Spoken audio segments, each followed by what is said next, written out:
What's up, everyone? Welcome back, or welcome to your first visit. My name is Matt, and I'm joined here by Jim Sulemani of Ineos and St. Pete at this beautiful location. Jim, tell us more about this. This is Court Langley Ranch, so it's a very good friend of mine, the owners, and he let us use this facility. They do wedding venues here, and he actually is doing a future rally kind of track in the back that we're gonna get to utilize one of these Ineoses out there to kind of see if we can get stuck and get out and all that fun stuff. So thank you very much. I can't wait to take one of these on the off-road trail that they have behind it. But let me tell you about why we have two of these vehicles first. This is 2026 Ineos Grenadier. This is the black edition, which is the new edition for this model year. This one is Jim's personal car, so he doesn't just talk the talk, he walks the talk, and he actually owns one and he loves it. So we're going to tell you about the differences. He's going to tell you about the differences. I don't know very little about it in comparison to him. He's going to tell you about the differences between the two model year vehicles, what improvements they made. So if you're ready for it, let's get started.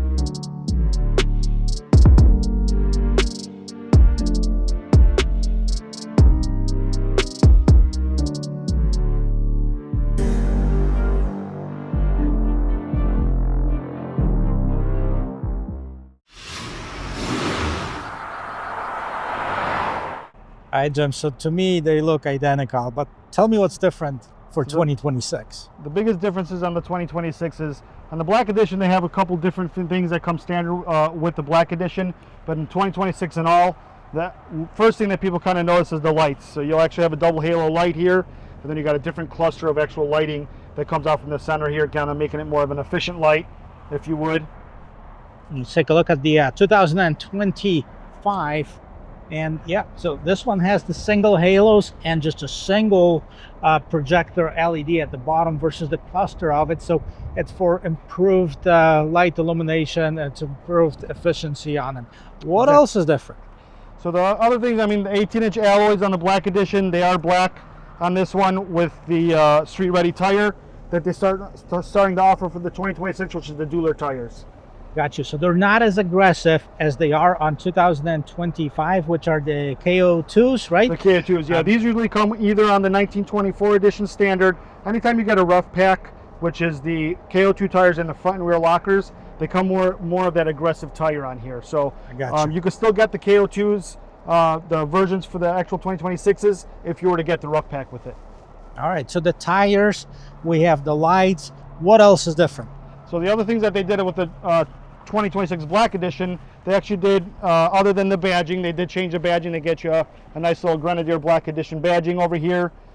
And then a lot of the other stuff is on the interior, where you actually notice that it does have carpet flooring. That's a standard option that comes with the vehicle. Yeah, instead of plastic, right? The rubberized plastic. Yeah, they got the heavy-duty floor panels is what they usually have on there. And technically that is still underneath that. It's just really carpeted on there, so you can still pull these things out if you wanted to, because there's still drain plugs underneath these guys. I got you. Kind of helps with the soundproofing and stuff like that, I think. Kind of makes it for a quieter drive, from what I've noticed. And then it does come standard with the heat reflective privacy glass on the rear. So you got them on the both sides and then the actual back of the vehicle itself. So essentially a tinted glass. Yes, exactly right. On the vehicle. Yeah. And that is an option you can select in any of the builds, but this one comes standard when you actually pick the car. Perfect. Well, tell us about the functionality of the vehicle. As far as the looks, I mean, we see the differences. I assume everything else is the same? So no, the 2026 actually did improve something. So like I said, the drivetrain, transmission, I-box suspension, all the same. It's really, you know, the ADAS system, the safety systems, they did a couple upgrades there. They did update the HVAC system on the 2026 units. So a better stepper motor, kind of better airflow. They also did something with the steering box. A lot of people have been talking about updated steering box. So it kind of helps a lot. So on the 2025s, you'll notice you got a little bit more play in that steering wheel while you're driving kind of in the straight kind of high speeds. it's really meant to be that way. I mean, if you're taking this thing off-roading, you don't want it jogging all over the place. But with the 2026s, they did do that, so it's a tighter feel now when you drive the car. And It we're is going to take it noticeable. for a drive in just a little bit, just to kind of see of how that improved, because I'm curious. I remember last year we did a short test drive on this vehicle, and steering is what I was questioning. I wasn't quite sure about this, so I'm curious and really excited that I'm going to be able to take this on the road and see how that differs. Absolutely, yeah, and you will feel the difference. And I brought mine 2025 as well, so we can always kind of do a little cross reference of driving both of them. There's a couple enhancements they just started to do on the 2025s that kind of can help that stuff, but it's more like aftermarket stuff that people have actually started to come out with, which helps a lot. They also did change the turning radius. It's a little bit tighter, so you get about almost 5 feet better turning radius on these Ooh, things. So 5 feet, that's a lot. yeah, it's a good amount there, so you're not sitting there trying to fight or push it to get that U-turn, the American U-turn, because in Europe I don't think you're going to make a U-turn in these things, but definitely something that they improved on. And they also did something with the ADAS system, the safety system. So this one now, the 2026 does come standard with a lane assist, so it does assist you from kind of moving into the lane. Before it was just a lane warning, it just kind of made a sound on there. Better, it's got a driver monitoring system, kind of helps with you making sure your eyes are kept on the road. And then it also does have an updated system for the AEB system, the emergency braking system. So it's actually able to view your pedestrians and stuff like that. So kind of more updated in that aspect of it. That's awesome. Jim, one of the things that you showed us last year was how to turn off that over the speed limit assist. Yes. And you had to do it every time that you get in the car. Yeah, we had a little fix on it where we had put it on the favorite button where you'd have to do it every time you got into the car. Now you can turn it off and you can keep it off. So you won't hear that beeping. And all that really was just, letting you know that you're going over the speed limit, and makes a couple clicking sounds and stuff like that. So he does listen. That's what I really like about this company. They really listen to what people really want, and they integrate it in the next model or the new one that they actually start doing. So that sounds good. Well, before we take it on the road, I want to do a quick walk around about this vehicle. And I'm going to remind our viewers of what this is all about. okay. And here, guys, the reminder about what Ineos is. It is a brand new car company that is owned by the same people who own the Ineos Chemical, which is the third largest chemical company in the world. And the gentleman who is the owner of it really liked the old Land Rover Defender. He was trying to get a patent on it from Land Rover. They didn't agree it, so he decided to build his own vehicle. And this is what we have. That's why it looks so much like the classic Land Rover Defender. And I actually love the way it looks. We have this classic look. We have this hood that's right there in the middle. Here's, by the way, the Ineos logo. Grenadier is spelled out on the side of it. And we have this, as Jim mentioned, the new light cluster, the all LEDs. We have some steel bumpers, steel bash plates. Underneath the hood, you'll find the B58 engine from BMW, which is a 3-liter inline 6-cylinder turbocharged engine. 282 horsepower, 334 pound-feet of torque, rated to an 8-speed ZD-F transmission. This black edition sits on 18-inch wheels. They're shiny black, less aggressive tires. We have Ineos on the side. I love this truck system that's all over this vehicle. You can add some accessories to it. We have the sticker built in Hamburg, France. So that's why we had the German and French flag on it. I like the pop-up roofs on both sides. Now, this vehicle has a payload of over 1,500 pounds. So you can really bring some heavy stuff, heavy people even in here. And here's in the back. So we have the access ladder to the top. Now, if you were to put a roof rack on it, can hold over 900 pounds. You can easily go overlanding and camping with it. And this is another thing that they added as a standard equipment for the black edition is the storage box. Look how cool it is. You can open it up. You can put some stuff in here. And also on the Grenadier, which is spelled out, they put the stickers in it, so it's easier to read. We still have these LED lights right here in the back, which look pretty cool. And the gate opens, as you can see, there's like more of a 80-20 split on this.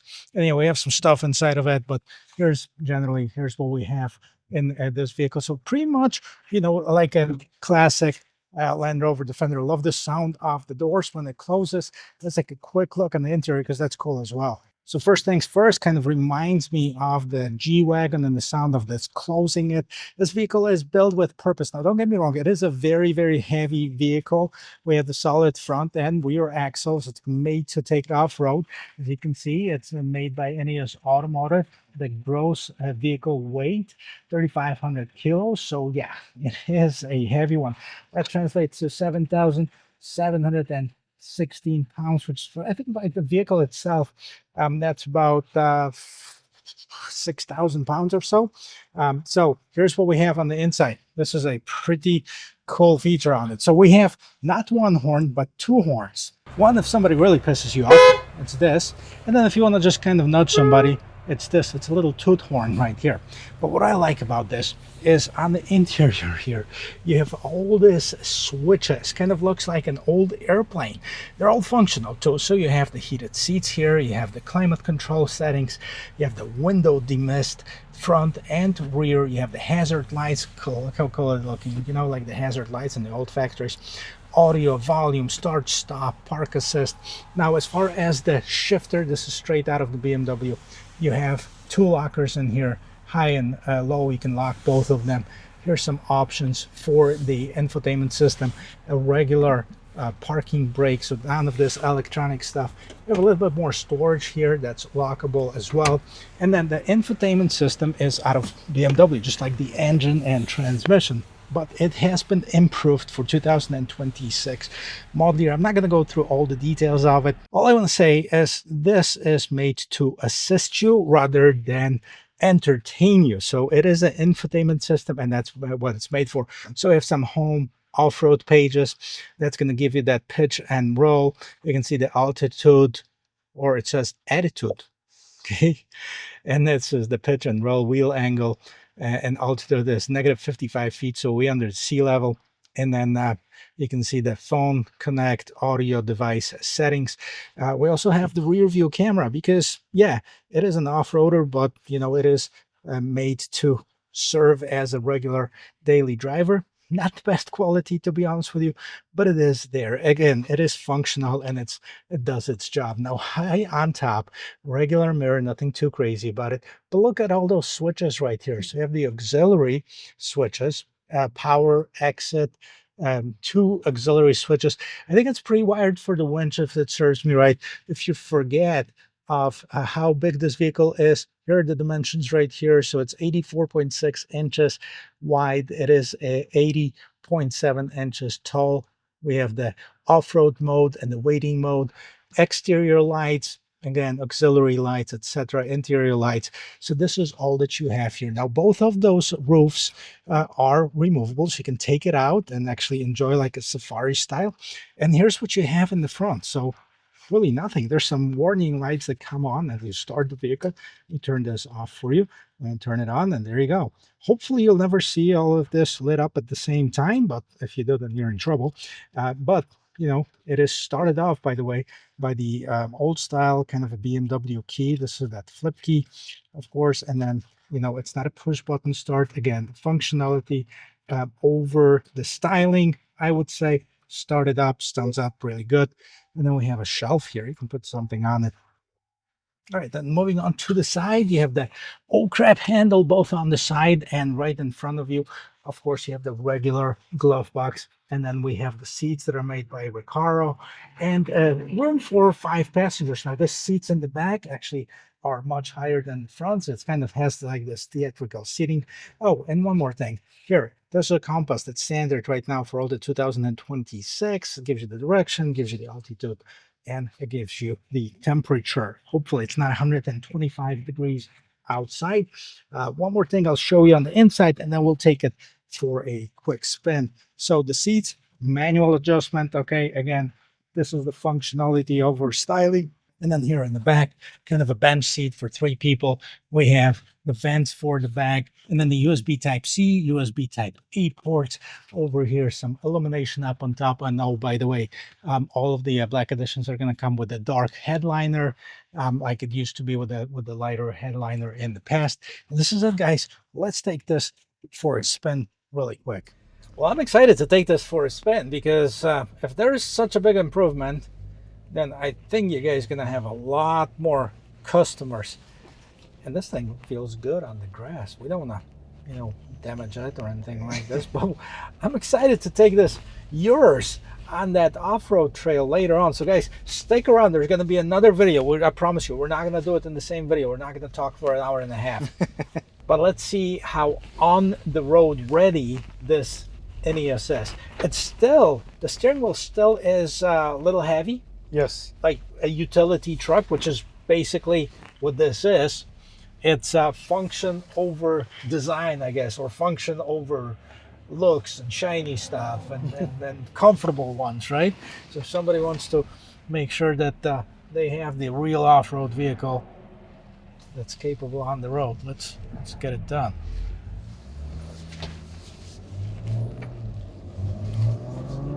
So you felt that? Okay, A little... that is a lot different, to be honest with you. Last time it felt like an old truck, like in the way that makes sense off the road, because you need to have that, but on the road it almost would have to be like you have to fight it back to put the car straight up. That's correct. So huge improvement, in my opinion, as someone who's only driven it twice, really. Uh-huh. And I've had mine for a little while, and I've been driving them since we started this brand. So for me, I've gotten used to them all, but I did notice a huge difference on the 2026, and a lot of it is right now with what you're doing. So it's really the kind of high speeds, long distance kind of driving, and it's the play in that steering wheel, so you're always not fighting it to kind of keep it center. It seems like it's a little easier for you to kind of keep things going straight. It is. It definitely is, and that's what makes it more civilized.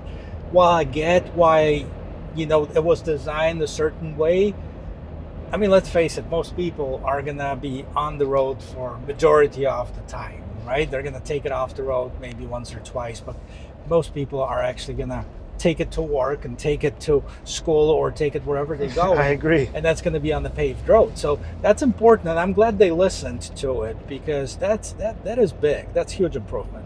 Yeah, although I do feel like even, I don't do a lot of that stuff either, but I do find myself looking to do it now. So, and it's nice to have a vehicle that really is capable of handling anything off terrain too. I had some hurricanes last year that I was never really experienced before, so it was a little nerve-wracking to kind of have a car that it's a car in a situation like that, when you want something like this that's kind of going to get you out of trouble. And I like this power plant too. It delivers. It is a heavy vehicle. It is, yeah. It is like, I mean, there's no hiding it. You can feel the weight pulling it, but that's what it's all about. I mean, we have the solid front axle, right? Solid rear axle. That's correct. We have this steel. Ooh, what happened there? That's your lane assist. Oh, so there you go. You're sitting there looking at me, Matt, and you should be looking at the road. So it just lets you know to kind of move over a little bit. So what happens there? So now before it used to just make a warning sound, right? So a little ding sound. Now with lane assist, it actually starts to kind of, since you're kind of going to the right there, it kind of starts leaning on the brakes on the left, 2 tires to kind of bring you back, and that's kind of what you felt. Something that I wish they didn't. Yeah, a lot of people think the same, but it's helped me a few times, when I should be paying attention. Yes, I agree. I mean, that's definitely helpful in some situations, not so much in others. And there's your U-turn. Here's the U-turn. Yeah, there you go.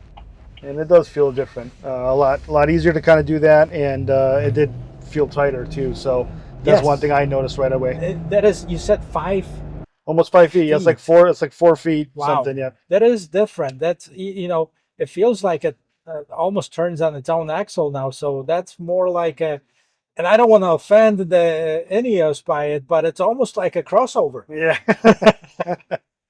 Yeah, they really do listen to what people are trying to say, and that's kind of what's really cool about it. And I like how he kept everything the same too.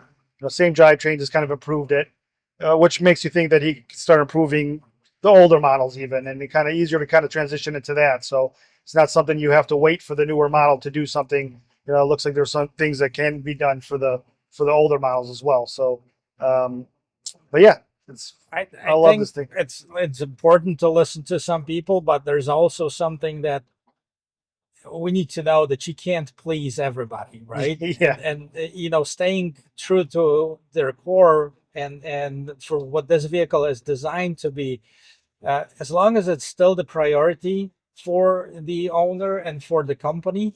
I mean, people, he'll find clients for it, right? Because Yeah. there's going to be far many more people that are going to be looking at it. Hey, see, it did it again. Yes. I don't like it. Is there a way to turn it off? You can, but then you'll have warning signs all over this thing all the time. Oh, But it does. It is windy today too, man. it is Must windy. be It a is a little- taller yeah, it vehicle, is. so yeah, So you get a little definitely. square vehicle, in a windy day. But definitely, just another safety feature that I think it's meant to kind of keep you from driving off road when you're not supposed to be driving off road. That is true. So overall, I mean, it is a road-friendly vehicle now. Yes, you have to watch out. Like right now, we have a really windy day, and then this vehicle kind of goes a little bit all over the road, but it is heavy. And as long as I keep my hands on the steering wheel, we're all good here. I think it's a great improvement overall. I think the simplicity of the car, I like the analog, the buttons, the switches, makes things a little easier to kind of mess around with. So definitely something that I think makes the car feel like it's going to last a lot longer, without having all these electronics and all this other stuff going on. So That is true. Function over design, as I call it. yeah, It is a vehicle made with purpose. And I think that it is a great addition to this crowded market that we have that's really has been lacking a true off-roader. I mean, the Jeeps, the Wranglers, the Broncos, they're still here. I mean, they're great vehicles, but this feels solid. I think this vehicle is going to last a lot longer than the average Wrangler or a Bronco. And my personal favorite off-road vehicle used to be the Toyota Land Cruiser. They've changed. They have changed. I still like it. I still like that Land Cruiser is off-road ready, but I think the Toyota focused more on pleasing the 99% of people, which might be the way that they want to do it, that will never take this vehicle off the road. They will just want to look of it.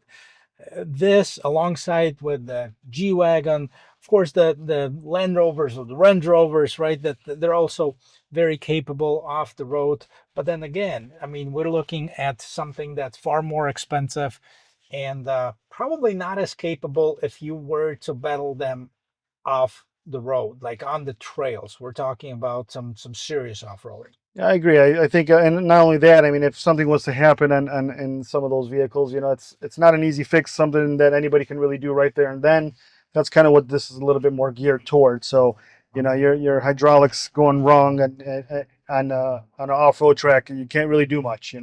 With the coil springs and all that stuff, the kind of way he has it set up with this thing, it's really able to handle a lot of that, and it comes standard like that. That's what I really like about it. So, a base wagon is going to give you the same drivetrain, same box ladder frame, same Carrera axles, solid axles, tow hooks, skid plates, all come standard with this car. So it's not something you have to add to get it to that point. So it's a really quality vehicle, and that's kind of what I think a lot of people are starting to see. Well, Jim, thank you so much. I mean, I'm sure it's been very helpful for a lot of people, and I like that you walk the talk, walk the walk, that you own actually one of them. I know you sell them, and how can people contact you? They can contact me directly. I can give you guys my number on the I'll put it in on the bottom link. there. Yep. You ask for me, you mention this video, and I'll be sure to take care of you guys. And but yeah, I love these things. I got one. My wife got one. That's actually my wife's car, so we got two of them. So we love them, and I'm in it for a long haul. So you mean we're gonna trash your wife's car? Yes, we are. I took her car, not mine. Hi guys. Yeah. That video is coming up. It's not going to be the same one, so subscribe to the channel. Make sure you turn on the notification if you want to see it. Thanks, guys. Bye.